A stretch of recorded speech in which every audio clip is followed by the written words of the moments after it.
Hi. Hello, everyone. Hey, you two beautiful ladies. Nice to be Hello. here with you. Hello, two beautiful ladies. Hi, everyone. Happy Monday or Tuesday, depending on where you are. Monday or Tuesday. I think for Kim, it must be Tuesday morning. It's very, very early Tuesday morning. Yeah. And for you guys, I guess, Debbie, what time is it for you in Colorado? It's 5 It's p.m. 5 p.m. And Andrea, what time is it? 7 o'clock here. 7 p.m. So we're all over the place. Yes. So, yes. And thank you, Lucienne, for jumping in last minute to kind of monitor everything. Really appreciate it. Hi, everyone. Gosh, it's good to see you. Hi. Good to see you all here. Love it. Hello. Well, good. So welcome to Ladies Night. This is, I always look forward to this every week. I think it's so much fun to celebrate awesome ladies. And every week there's always some kind of through line that we don't see at the beginning. It always happens. And this will be the most interesting of all because they're all, again, very different. And we never really talk to each other about the pick we're going to do. We just kind of pick and just trust that Spirit has some kind of, there's some reason why. Yeah. And there usually is. It usually ends up being that it's very, very fortuitous, I guess, that we pick the people that we do. It is so cool to see how it intertwines together by the end of the night. Mimi Rose wants to know how long you've been in London. A long time. Well, we're in Brighton, so we're in southern England, but we've been here for over a month. So it's been about 5.5 weeks. And we go home in 2 days. And we have mixed feelings about it, but we're ready to go home and see what's going on there and pick up our little Lucy and kind of see what's happening at home. So it's always nice to be home, In your own bed. In your own bed, exactly, with your own stuff. And it's nice. So good. Hello, everyone from Anaheim. Nice. Hugs to Cassie. Yes, I've given her lots and lots of hugs since I've been here. She's going to be sick of me by the time I get home. So she's doing good.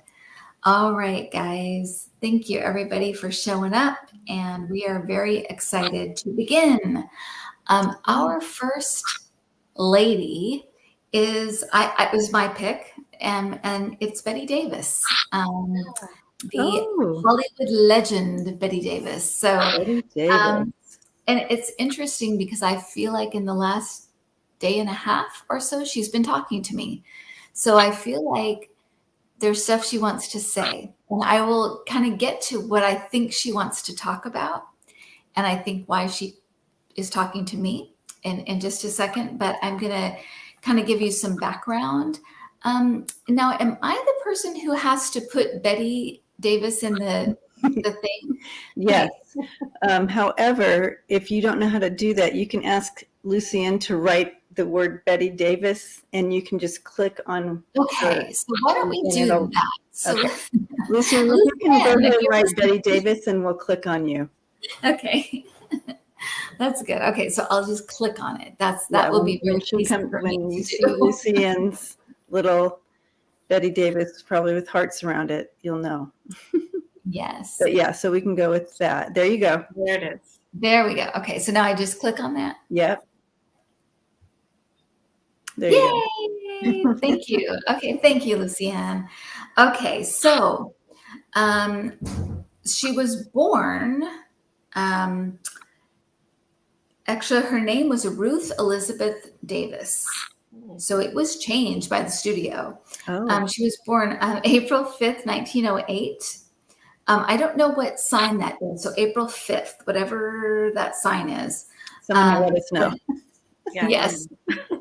And then she passed away at the age of 81, October 6, 1989. I believe she died of cancer. I'm not sure what kind of cancer, but I know she was a heavy smoker. So I'm thinking it could be lung cancer, but I'm not exactly sure what kind of cancer. It just cancer. She died at the age of 81. She was in the film industry for 50 years, if you can imagine that. Wow. 50 I know. years. So she's an Aries. Okay. Over 100 films. She had 4 husbands and 3 children. And her oldest daughter, I think that's why we're all here right now talking about her. But she was also the first female to be president of the Academy of Motion Pictures and Sciences. She was the first woman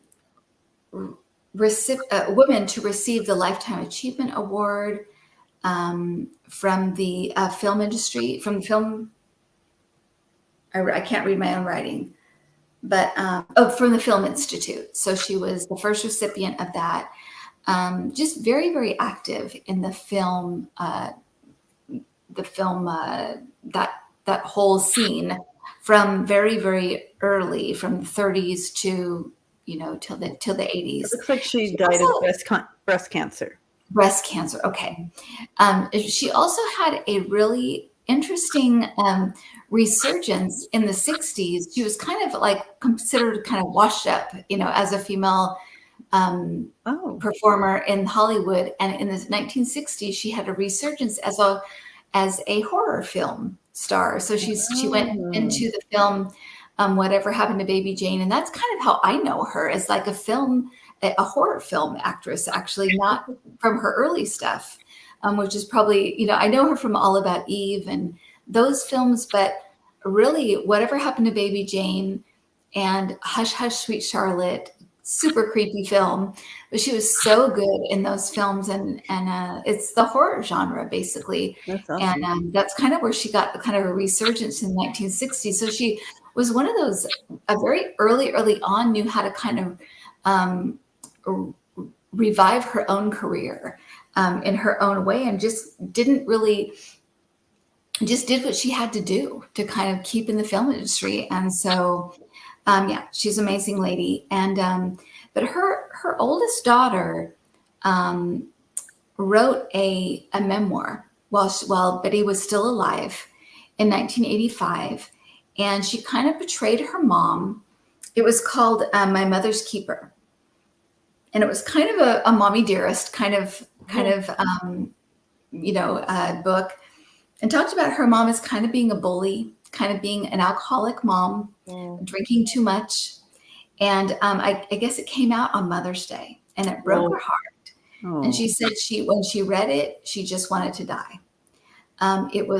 She cut her daughter out of her will. She never got over it. Everyone said she just never was able to recover from it. But that is why I think she's talking to me. I think it's why she's talking to us. So I'm very anxious to hear what she has to say. But that was what I kind of hooked into as she was coming to me. I felt like she kind of wanted to talk about that. Wow. But let's see what she has to say, because I'm sure there's a lot. But a very amazing lady. So very strong, or the appearance of being strong, tough broad, right? And I think that is the way. I mean, tough broad. I think that is a perfect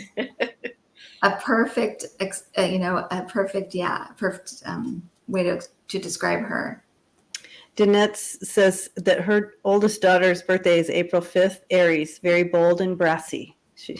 So that's it. Yeah. Part of that comes in with that, right? Yeah. Oh, interesting. And obviously that feud she had with Joan Crawford, or alleged feud. That's 2 strong women. Exactly. Let's see. Bette Davis. Very, very respected actress. Oh, okay. I'm having maybe you guys can help me talk through this, because I'm having a weird deja vu deal here, because I've never seen any of Bette Davis's work. ever. I know she exists. I've seen pictures of her, like all that. People talk about her or whatever, but I've never seen her work. However, that being said, back in the 80s or back early in the, when this book came out, when her daughter put this book out, I remember that. And why would I remember? You know what I mean? I feel like I'm having a deja vu, weird timeline, bizarre thing happening to me right now. But I remember I felt, and I'm feeling it's not true, that it was extremely exaggerated for some other reasons. And I just remember thinking, or I'm thinking now, I don't know, because I'm having this, because I'm like back in the 80s right now, right? Or was it the 80s when it came out? Or I don't remember when it came out, but back then.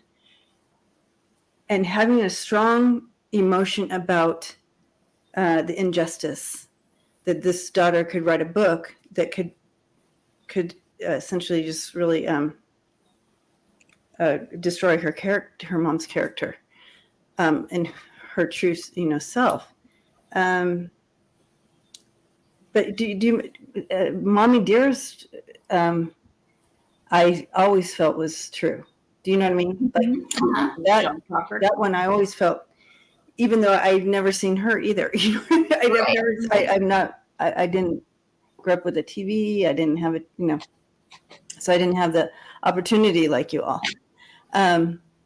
So, there obviously the daughter had some issues with the mom, but and so anyways, I'm having that deja vu thing, and I'm connecting with her right now.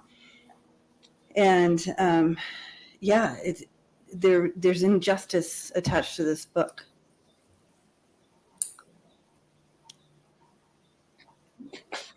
Okay, so that is interesting, Debbie, because I just got why she's connecting with me, because moms are just people, right? Moms are just people. They make mistakes, and I feel like she made mistakes. She made mistakes as moms do. But the difference was she was held to a kind of an impossible standard. She was held to a kind of standard that, she's making me feel like, it's of our own making, because celebrities are held to this standard and we play into it, and it gets, we want to be perceived as more, and then we can't live up to it. It's a trap. It's kind of a trap. It is. Right. And so, but I feel like her daughter didn't get enough of her.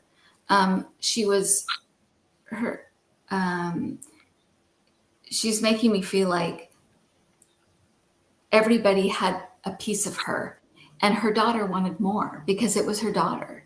So she feels like the reason this book was written was it was out of anger. It was out of anger of not having enough of a mom.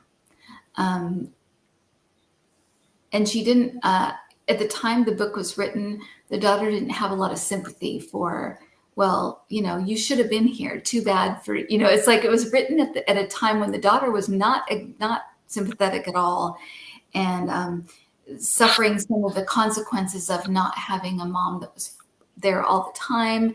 And so feeling angry about that. And so it was written out of a lot of anger. Mm-hmm. And she was so hurt. I can still feel like I was so hurt.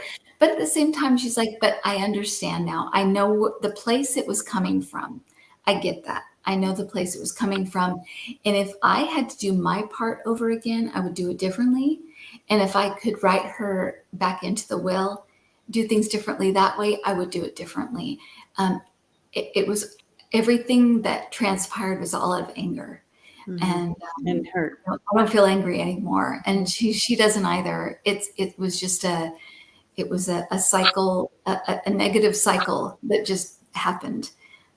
So that's what she's making me feel. But it is kind of like the message I feel like is like moms are people and they make mistakes, and we need to kind of take them down, keep them on a pedestal because they're your mom and we love them, but You're take them on realistic. a pedestal, yeah, to some degree, but also realize that they're people and they make mistakes, and they can also regret things as well. They know they make mistakes and they feel bad about it, and that's where she is. So yes, and I have to agree that she does own her portion of the normal mom stuff. And yeah, I mean, and what she did, she said if she was a man, this story would not be this story at all.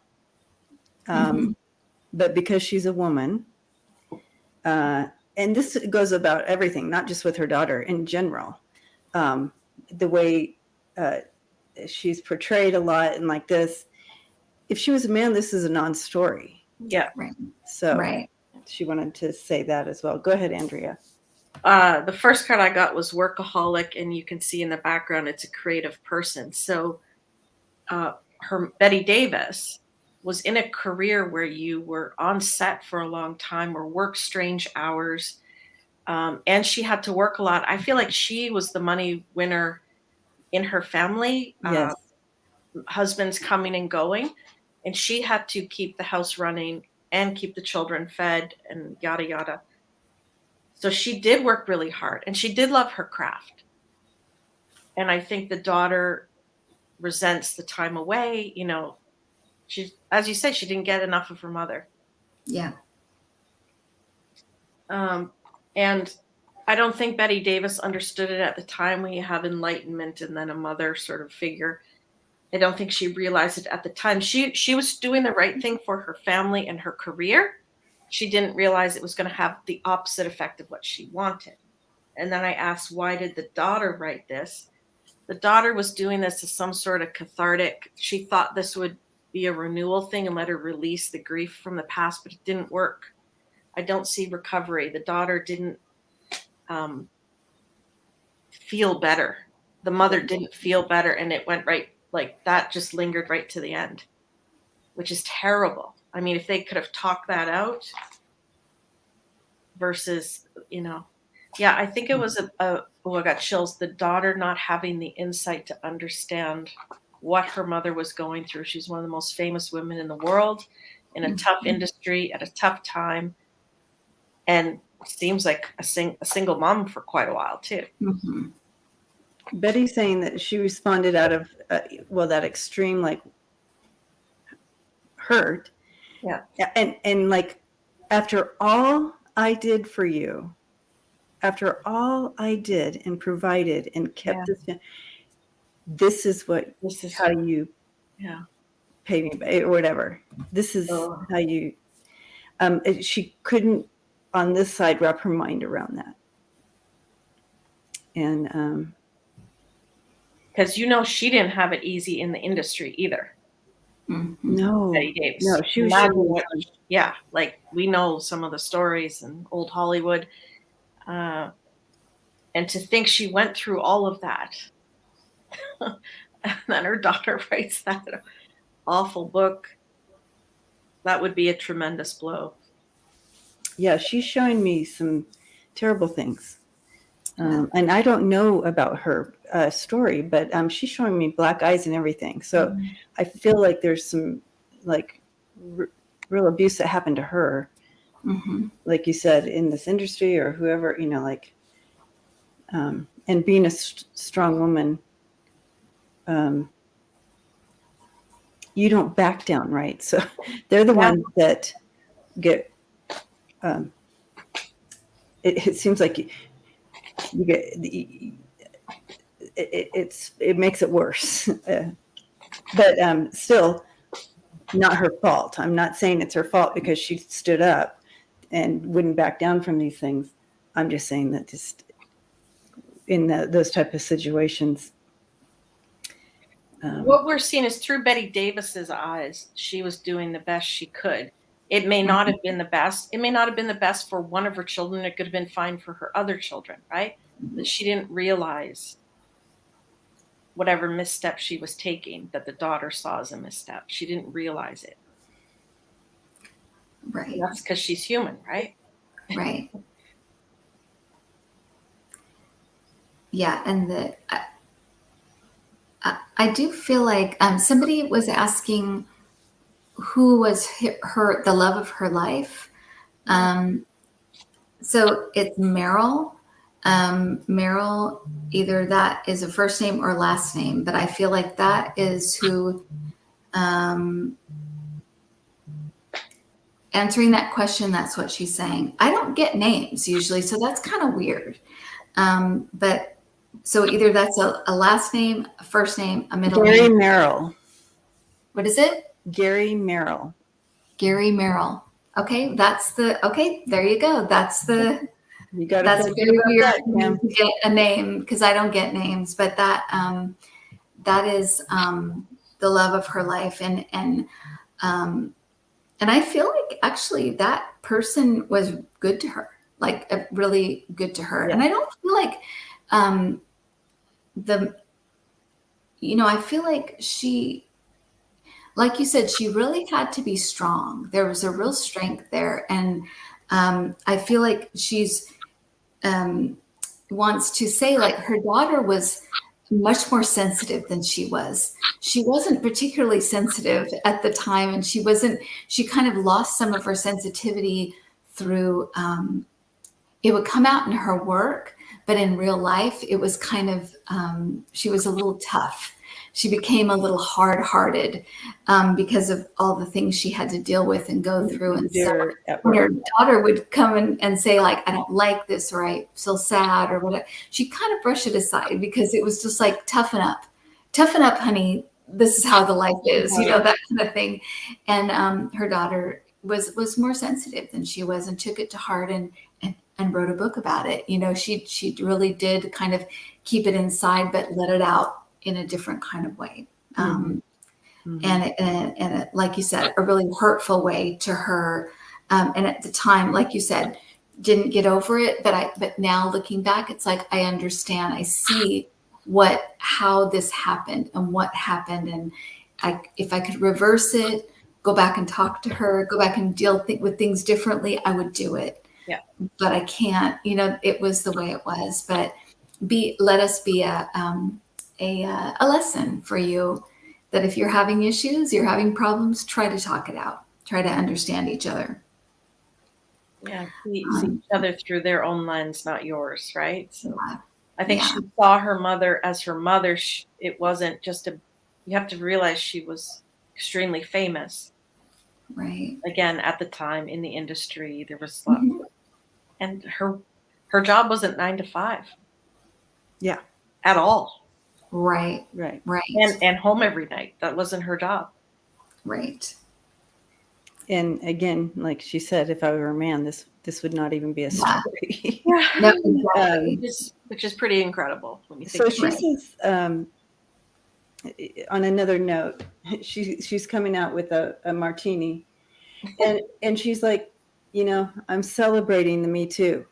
I'm celebrating the undoing of these men who have ruled the industry for far too long, she says. And it's not like I'm not, she just comes in just as very strong, like, I celebrate, it's not even like I'm totally like celebrating this. It's just like she just comes into very steady, like, strength behind her. But she's like, I'm just feeling that she, obviously it affected her so much. And she saw so much when she was in the industry that she's just so happy with the undoing of these men. Yes. She's like, that's very interesting. Well, the casting couch was alive and well back then, for sure. Yes. Like I said, you hear the stories of old Hollywood, and right. And she's not just showing me casting couch. She's showing me like serious physical abuse that was going on. And it's like that narcissistic kind, that psychopath kind where here's flowers, I love you, you're the best, you're the most beautiful, and then just like beat up, like, and then, oh, you're so, like that. It's like this push-pull Manipulation. Yeah. crazy maker. And so then you feel like you're a prisoner to this. Can't get out. Anyway, that's what she's showing me. And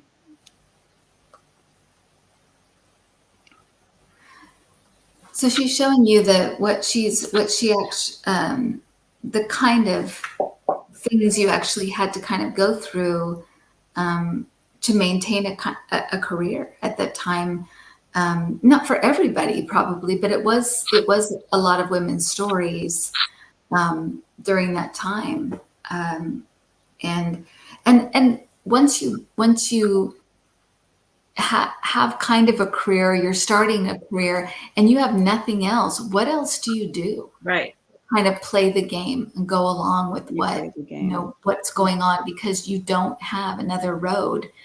Especially during that time in that industry, it really it's infuriating how you think about it, but at the time it was the way it was. Yeah, the studios own them. They're, they'd have to sign really long contracts and, right, personal engagements and all those kinds of things. I'm sure some of that to this degree today, but, just from what we hear back then.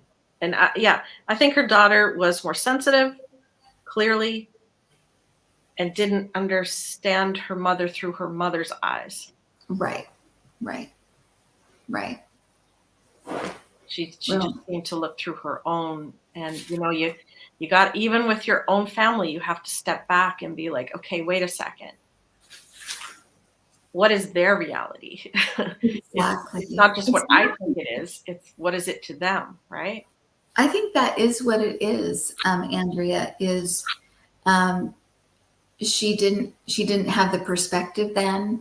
Her daughter didn't have the perspective then. And that is what I think what this is about. Kind of, she's asking us to kind of look at things from the other person's perspective, basically to have empathy and see how the other person sees you, or see how the other person is perceiving the situation, because that will give you a chance to make things right, to mend things. Yeah. You'll understand, and then you'll be able to see things differently and mend the relationship. I think there's a real regret on her part for not maintaining and trying to just fix that relationship before she was gone, because I don't think either lady got closure, or it just lingered, and for a long time for both of them. So I think you're right, Andrea. That's right. And Jackie's saying she has empathy for the child. I do too. I understand her daughter. Absolutely. Oh, totally. Right. But again, acknowledging how she felt. Yes. Was real to her. Yes. It's a pity that there wasn't an opportunity for them to talk it out. Right. Yes. Exactly. And for them to see both sides. Yeah. Exactly. they're and she's like, there's legit things that her feelings are legit. It's just how it played out and how she portrayed it was a little bit, there's injustice there. Right. Well, they were both locked into their point of view, right? They both had their own story and their own point of view, and they couldn't see each other's point of view at the time. It just wasn't possible. It came out on Mother's Day, and also, right, it came out around the same time as Mother Dearest, and so people linked those together, right, and linked her with, you know what I mean, and right, and so there's a little bit of that playing out as well. I feel like one thing that she wants to bring across while she's like, I have this opportunity. Number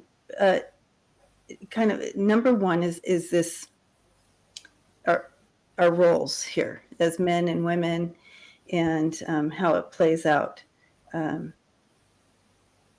that as women, we we're formed into these roles from the very beginning, you know, and it was something that she kind of fought against. Didn't, you know, from very early. It's like she came in kind of going, you know what, nope, I can do this. Yes, I, you know, she pulled on that Aries whatever, and wanted to push that a bit. And so I feel like she's happy again about the tearing down of the system in Hollywood and how it all works. But just for women in general, for all of us, because we're not all in Hollywood and in that business, the tearing down of the falsehoods, the illusions that we're forced into at a very early age, and we make them our narrative, and they're not. She's saying create your own. Again, she takes me back to it. This would not be a story if she was a man. So take that knowledge and look at your own story. Right. Yeah, Right. she was a man working late hours, had to go away on business trips or work, whatever. Nobody would be saying anything. No book, no nothing would have happened.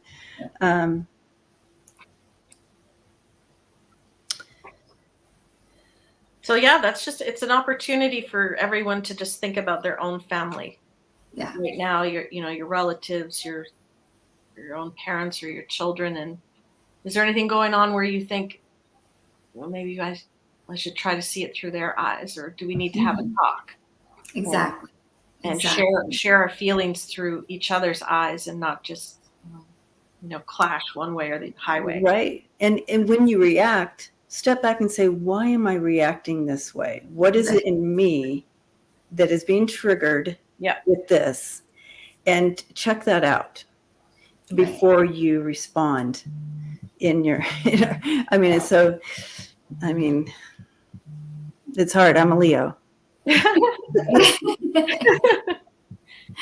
And setting expectations, realistic expectations for everyone.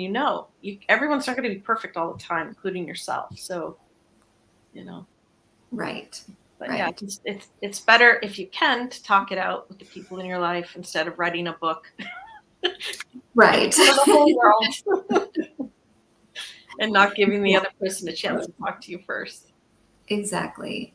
And thank you, everybody that's writing there. A lot of people are writing things that are kind of filling in the gaps a little bit, because we don't, we get pieces of things from Wikipedia, and then we're kind of filling in the gaps with her, letting us know.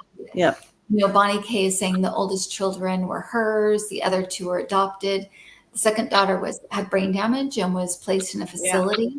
Yeah. At age 4. In the biography, the girl who walked home alone. So clearly there's a lot to this story, but thank you guys for kind of filling in the gaps where we're not, able to kind of do that, but we appreciate it. And welcome, Connie Brown. I saw Connie Brown was like, hey, everybody, I'm here. So, and I think it's Clarence, we can all relate to. We all, someone in your family, I'm sure, gets on your nerves, or someone you're close to. So just, remember, try to see through their eyes and talk it out if you can. And give moms a break. Yeah. They usually do the best they can, and we need to love them, support them, and help them figure it out. Stuff. Yeah.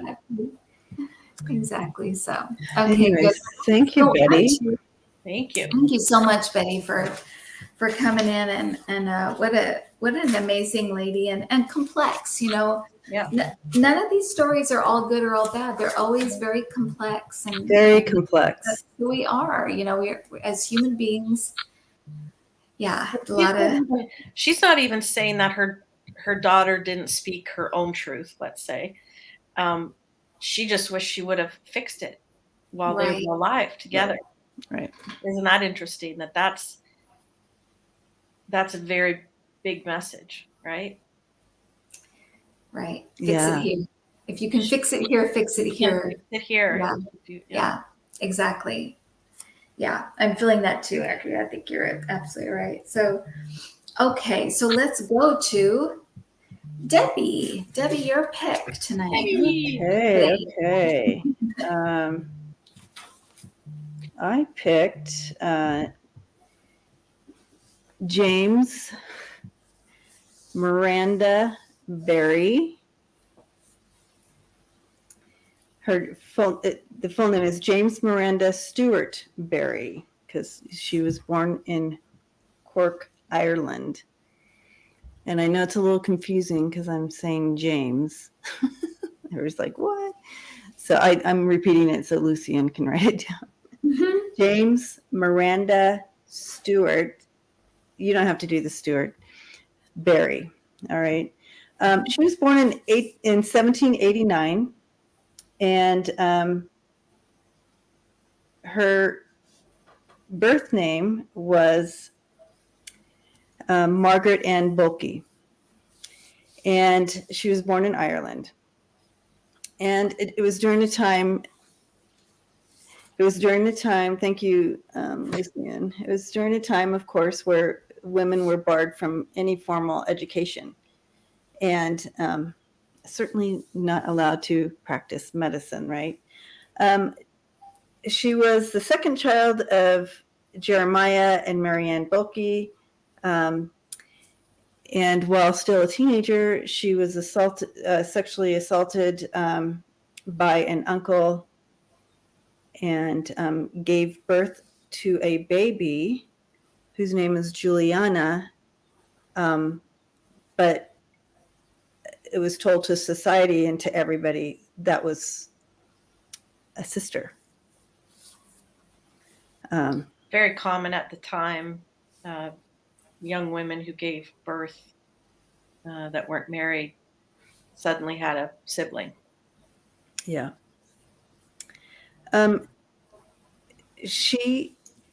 It was a constant thing with her. She from very early, she always, if I was a man, I could do this. If I was a man, I could do that, and like that. So I feel some similarities here with Betty. But luckily she had some people in her life that, like, I don't know if they were her father's friends, or she had another uncle who was an artist that was in like a little bit more mainstream and seen, that had ties to more formal men, so to speak, and and they were forward thinking and seeing what she wanted to do. She went to, they got her, it's a long story. If you want to look it up, you can. She ended up being able to get into the university as a man. When it came time to take her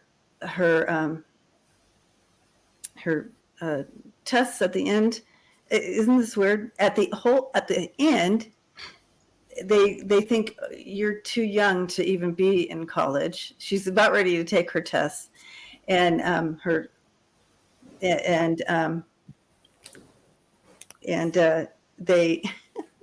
they're like, you're too young. You're because she was so feminine. I mean, a man, but very feminine looking man, right? Of course. Right. So one of these people who knew that she was a female, who got her in there, kind of said, no, she gets to take her exams just like everyone else. And she did, and passed and whatever. Anyway, so she became this amazing doctor. I'm going to kind of move it along a little bit for y'all. She became this amazing doctor. She went into the army, or the British Army, right? And she enlisted as a surgeon. As time goes on, she becomes like the second in command over the British Army's hospital and stuff. And she also is known for doing the first successful cesarean in Africa at one point when she was there. Both mother and child survived. She is also well known for every hospital that she worked in. She brought in that clean cleaning and sanitizing and all that. And so that brought in a lot more success for everyone, and a lot more people lived through things, right? So she received her degree at 22 years old. I didn't say that. But anyways, as years went on, she was well known for many things she brought to to medicine. And when she finally died, I want to say, she died from dysentery in 1865. And some people said they kind of always knew, but when she died, postpartum, of course, everyone found out that she was a woman. And it also revealed the stretch marks and that she had had a child before, so that, they were able to link that story. And they also, they tried to bury everything that she had done and wipe her name off of everything. And they did for a while until it came back up. I think for like 100 years, they tried to take her name off of everything. Dr. James Barry was way ahead of his time as a doctor and a humanitarian. That's something that, that's, if you go to the cemetery, yeah. Anyway, that is James Barry, Dr. James Barry, who lived as a man for what was 65 years or something?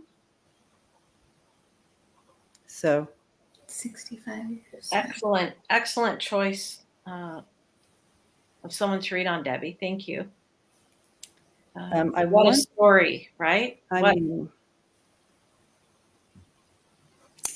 And collectively, it's our story because women couldn't go to school to be a doctor. Can you imagine this? Right. Anyways, so she made a big decision. Yep. So it was said that she lived both as a man in public and private, as much as you do. But I mean, I guess at any given time, you could knock on her door and, of course, she'd be dressed as a man. It also said that no matter what the weather was, she always had layers. Layers of coats, no matter what the weather. So I would imagine she suffered when can you imagine being afraid of being caught at any given time? Well, yeah, that's a lot of stress. And yet she didn't even have to go to be a doctor, but it was a calling, clearly, right? There's destiny. And the only way she could achieve her destiny was to have a costume on her all the time. Right. She was being her authentic self, her calling, but she wasn't able to be physically her authentic self. Right. So I just want to let you know that I hear, and I say her because her energy feels more feminine. Mm-hmm. There's a definite strength to it. Strong, yeah. So here's a portrait of her that would be around the age 22 of him. And then here's an older actual photo. Okay. So after that amount of time, she read how men sat, how they moved, how they held their head, how they, everything. And look at that. Just fully like a man would sit. She probably studied the men around her as well, like mimicked what they were doing. Yeah. But then to make it become natural, So she's saying clearly to me, and I feel like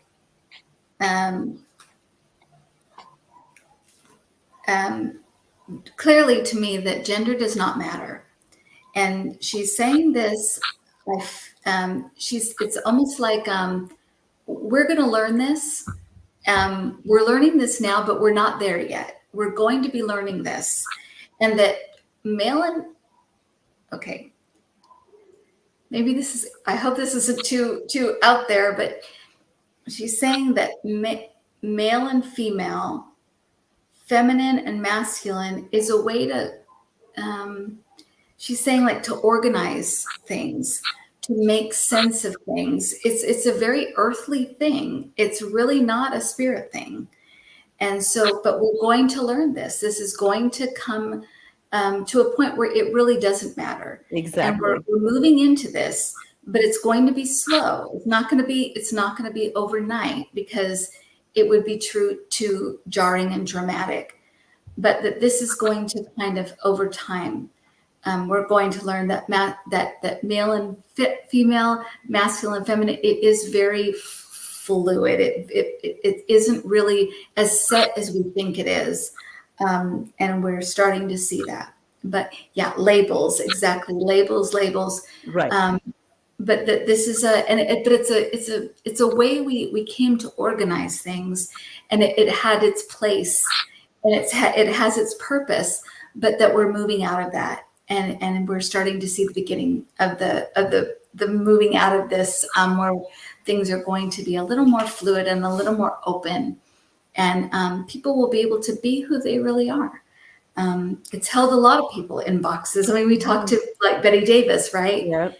It holds you in a box, and even if you're fully a woman, it's still, you have constraints on you that are placed on you by society to be a certain type of woman, not too much of a masculine, don't be too masculine, don't be too, it's gonna loosen all that for everybody. So it's good for everyone. Yeah. And we're getting there, but I'm feeling like really strongly this feeling of like, I don't want to freak anyone out, but she's like, this is what's going to be happening. And these are the constraints we put on this earthly plane so that we could organize it and understand it. And now we're moving out of that. So hold on to your, if you're someone who believes in reincarnation, you can come back as a woman or a man. Right. And that would indicate that your soul, your spirit is neither. It's both. Exactly. So maybe there's an awakening to that. Like yes, you're in a certain type of body, but it doesn't mean you can't. Yeah. How do you overcome the magnifying effect that we've done to either control or to, we place, it's not just towards women, we do it towards men too. Here's what you're supposed to be like. This is how you're supposed to, and how you're supposed to behave, and don't cry. We do it to them too, the boys, and to the girls, you are this way and you're this way. You know what I mean? We've created this, so how, and we're starting to move out of that, as in every Cinderella and all, whatever stories that we watch and love and like that, a lot of it, you'll see a lot of it in there that's created, and how we're supposed to, the knight in shining armor and this and that, there isn't a rule book, even though we've been told there is, of how you behave if you're a man or male or female. And that's not a real thing. Right. Something we're taught. And Debbie, I just want to tell you that wants to thank, and I say just she, because in fact, I want to call her Mary for some reason. I don't know why. No, that was her name. Birth name? That was her birth name. Wow. I believe. Oh, okay. Yeah. I want to call her Mary for some reason. She wants to thank you for picking her. I feel like choked up. She wants to thank you for picking her. For whatever reason, she wants me to say she didn't think you would, but you did. Now I'm crying. Thank you. I know, me too. I just makes me want to cry. She thought she would just be forgotten, and Exactly. That is what it is. So she wants to thank you. And that her story is actually quite relevant today with what we see lots of people going through. And I do see her as a pioneer. She's on the chariot riding in.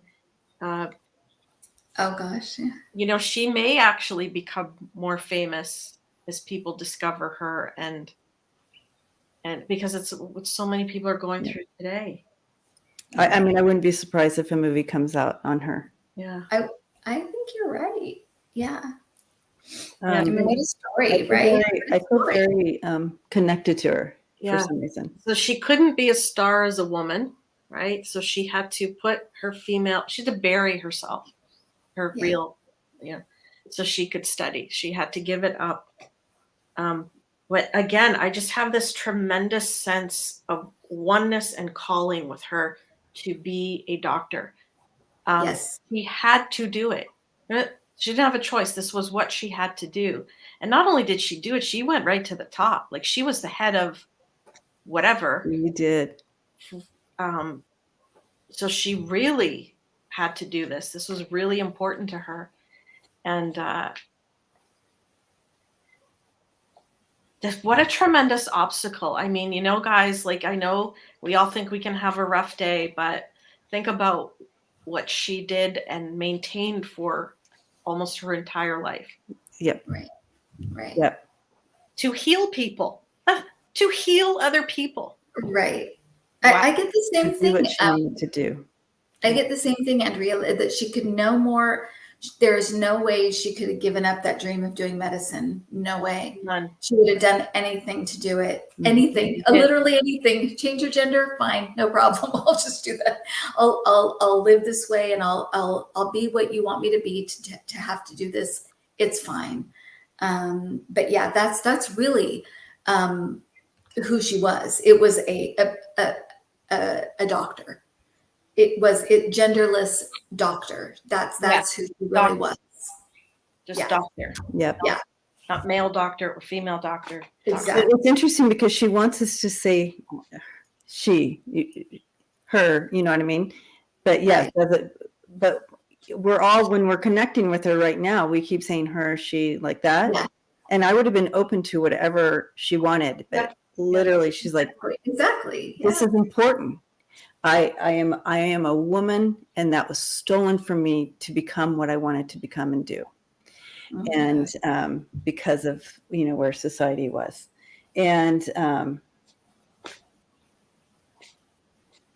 very compassionate. Very compassionate.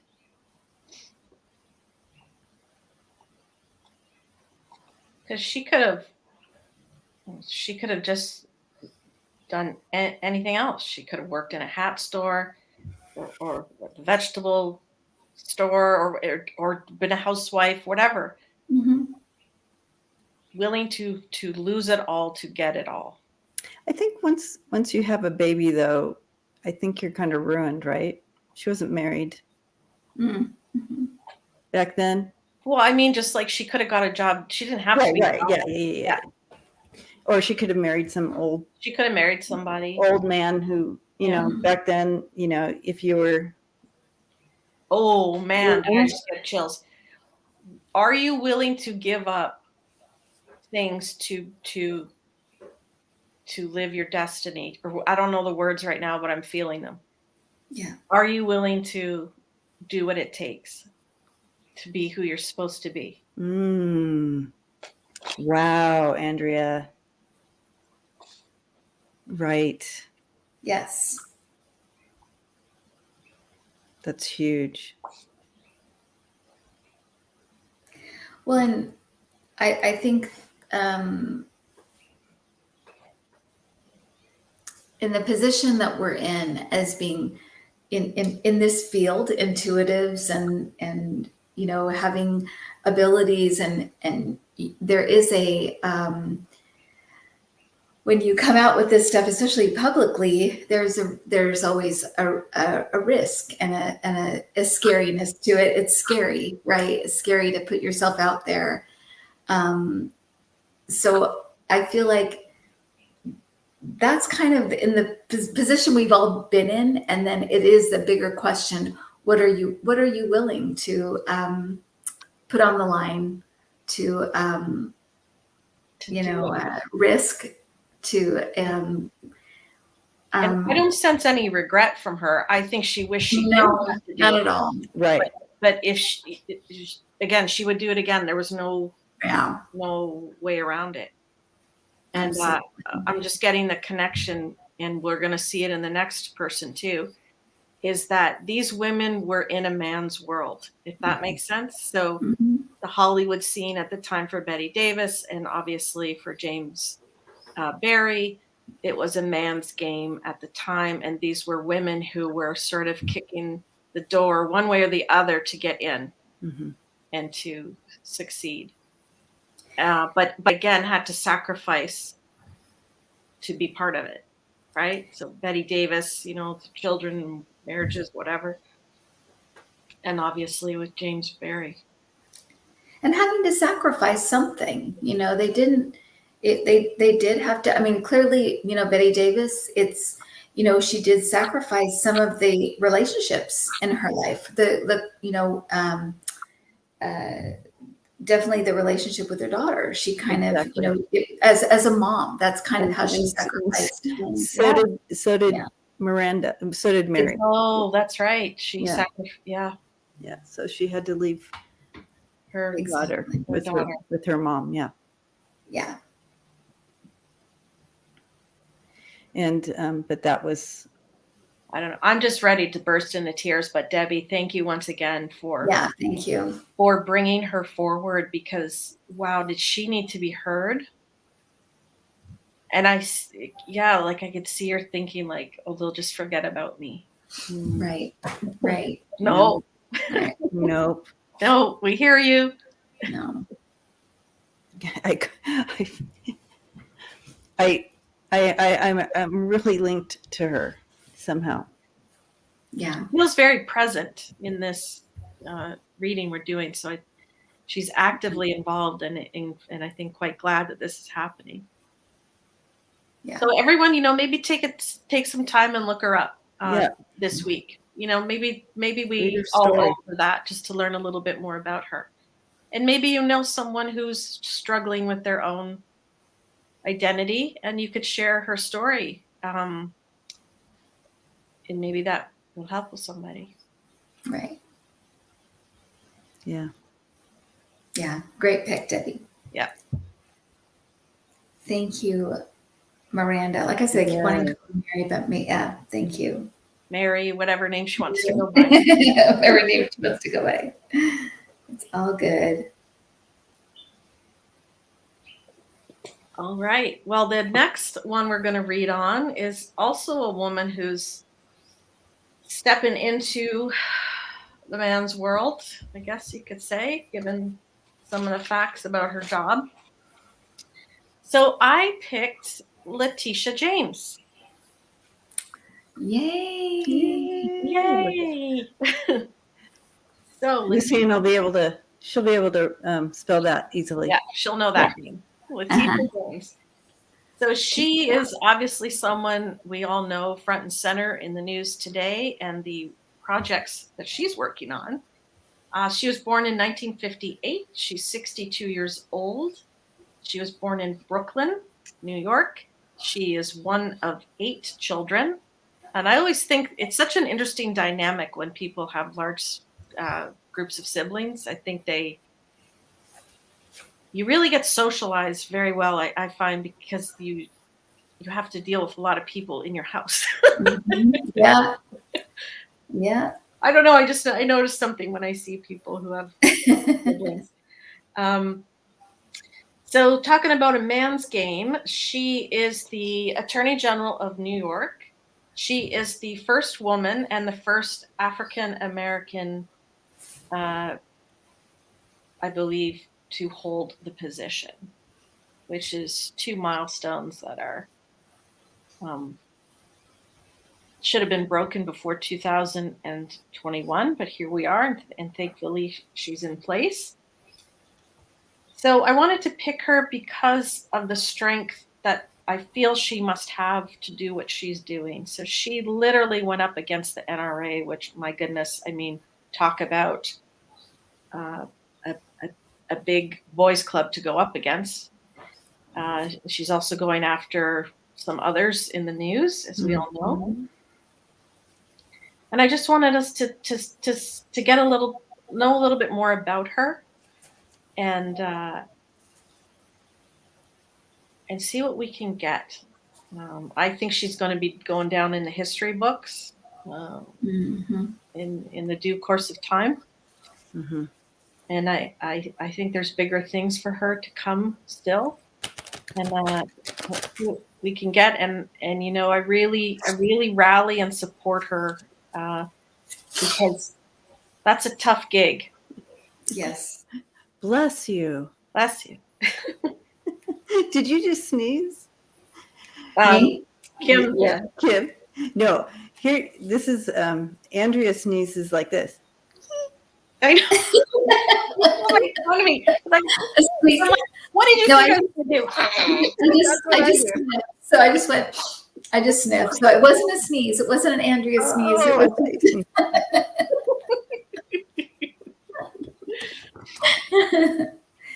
So Leticia James. Let's see what our dear Yeah, let's see what's going on. Leticia James is made of, and what's going on. And I think she would have to have a pretty tough exterior in the role she's in. Leticia James.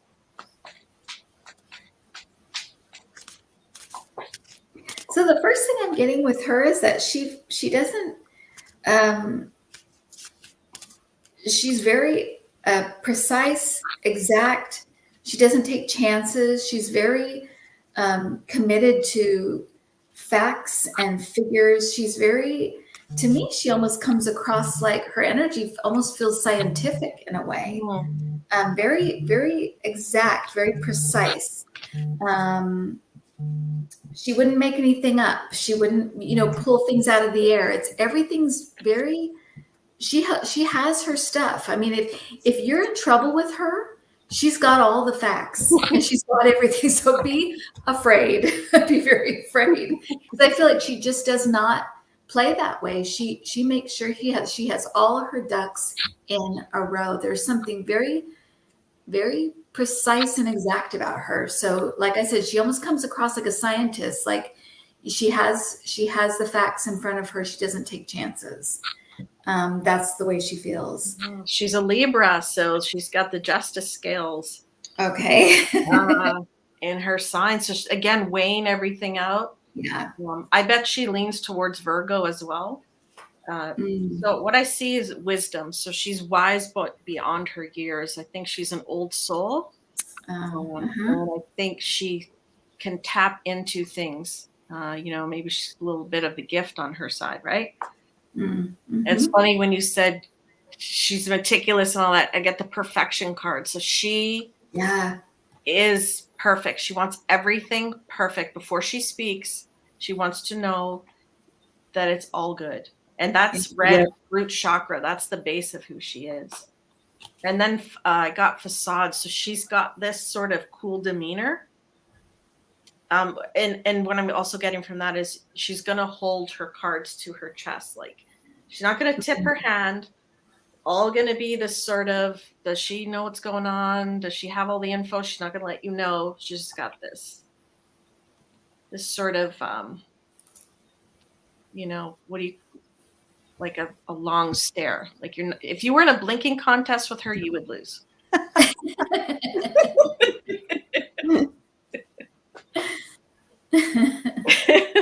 Gladly. But I think she also has a very gentle side as well, and a sense of humor, but she's kind of by the book. Yeah. Yeah, I mean, King of Pentacles, you described her perfectly. You just described this. Yeah. Throne of security, all right? And she is very disciplined and controlled, but she's had to be. Yeah. Right? We're in this world. She is a woman of color in this world, a woman A woman. of color. Woman of color. You know what I mean? Mm-hmm. She's had to be. She's had to be twice as good as, three Yep. times as good as the next person, right? So that's a must for her. And she stepping into that energy of the magician. And that's another earth sign. So that grounding, and she has to be. There's not another choice, is what I'm feeling for her. But she has, she can do many things, and she could have done many things. But she chose this to make the biggest difference, because guess what? The biggest difference needs to be made. We have to make changes.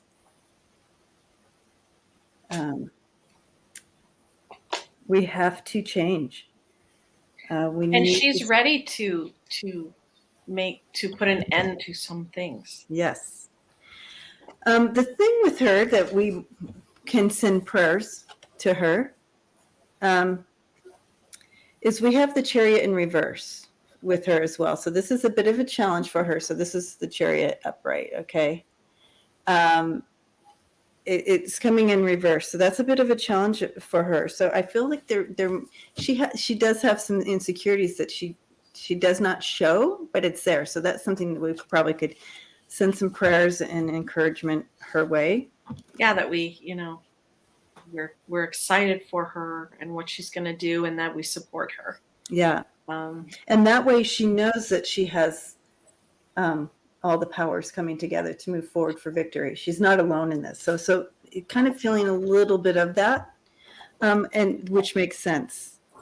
And I love the outcome, and what's coming in with her, and that's the Temperance. Yeah. And so that balance that we were talking about, she wants to bring that purpose and rhythm and harmony to humanity, to how we do things. And that's part of, so these two things is what she's working on for humanity.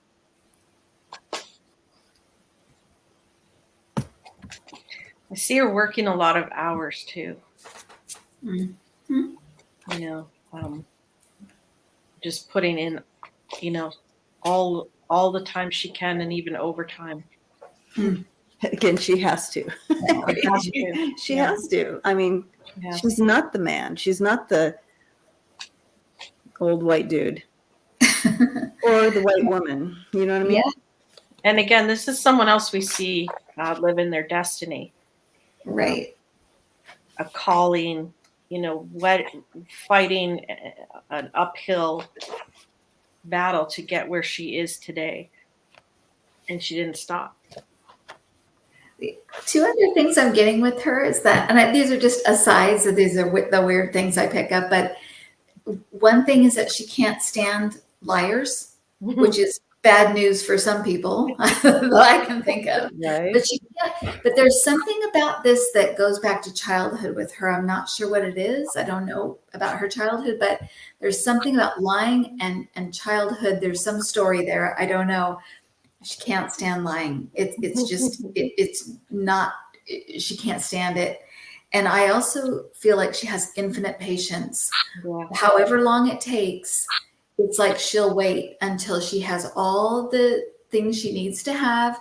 There's no rush. She'll just keep going. So that may be bad news for us in some ways, because I do feel like she'll take as long as it takes. She'll to make sure everything is, like you said, kind of perfect, kind of the way she wants to see it, the way she wants to present it. So there is kind of an infinite patience that she has with, like, it takes as long as it takes.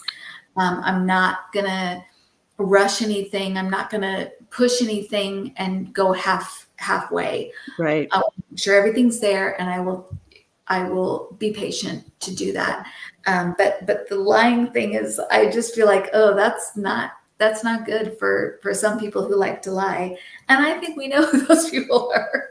But it is like she does not, that is something personal that she really does not like.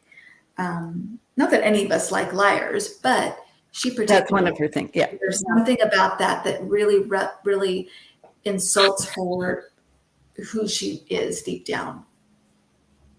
Yeah. I got the voyage card. So she's on a voyage, getting information from all over the world to catch the big whale. Now, who would be the biggest whale for her to catch? Maybe a big orange whale? Possibly. Possibly. And it says you already have all the answers. So she's going to get all the answers. And you know what? I think once she has them, she's going to go through it all again just to make sure it's right. You know, just to make sure to get that big old orange whale. So here's another woman who's sacrificed a lot. Yes. To be where she's at. Yes. And to do what she does. And like you said, kind of in a man's world as well. In a man's world. And I'm just looking at her age again, 62. I wouldn't have put her at 62. I would have put her in her 40s. Exactly. And she's not married and no kids. So I'm going to assume that that's part of what she had to sacrifice. Yep. Yeah. To Absolutely. 62. She doesn't seem 62. And I don't mean that in any other way than she looks great. She looks great. And she's so dedicated to what she's doing. Like you said, she sacrificed a lot to get to do what she's doing, but it's what she's always wanted to do. I really, again, really someone completely living their purpose, living what they really wanted to do, what they felt they had to do. Yeah, very much so.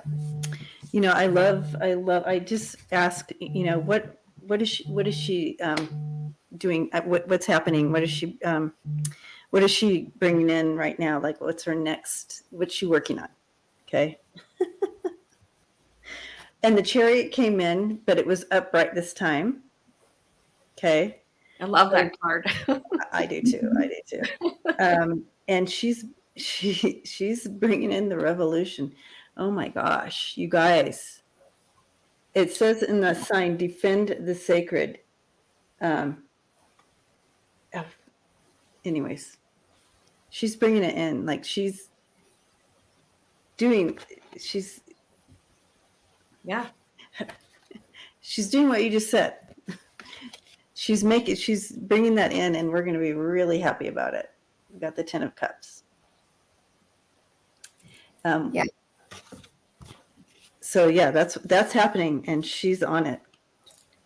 I love this card came in for her. She's part of the revolution. I'd say, you know, that first thing with the NRA is that's a big one to challenge and change, right? So there's, you know, this revolution or change that she's going to be making. There she is. This is the 7th Page of Swords. Look at her standing there. She is a revolutionary. Yep. Yeah. And this is called the Home of Action. So she's taking the action, guys. And they fear her. The NRA, as you said that, they fear her. They know she has what she needs to take them on. They know that. They fear her. They're afraid of her. Well, you can't buy her. You can't buy her to change her mind or to, you know, drop the case. She's not for, you know, her morals aren't for sale. Like she's No, absolutely not. And we need more people like her, right? I mean, right now we need so many more like her. Yeah, she's awesome. So we see 3 women literally in a man's world, and how things would have been a bit different if the time was different or they were different, and what they had to do and what one is currently doing to navigate it.